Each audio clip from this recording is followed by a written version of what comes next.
Mga taga-subaybay ni Russell Vlog, baguhan man tayo sa larangan ng pagbablog, hindi tayo titigil, makapagpasaya lamang tayo ng kapwa natin manonood sa Facebook.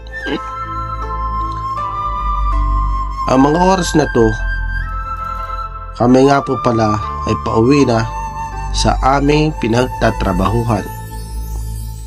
Nakasakay kami ngayon dito sa tuktok.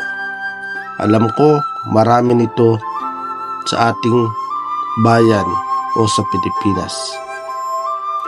Ito naman ang Galana, ang pangalan ng gasoline station dito sa Madagascar.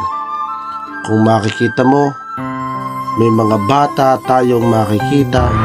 Iyan po ay mga estudyante, mga workers na kalimitan mga naglalakad lamang dahil sa hirap ng buhay. Ang talaga pong transportation na ginagamit dito, puspos or padyak na makikita mo dyan.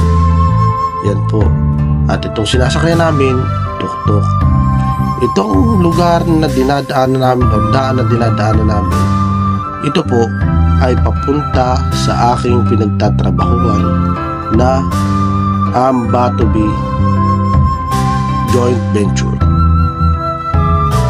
Napakaganda po, di ba? Maraming salamat po sa inyong panonood at huwag po kayong magsasawa na manood sa akin.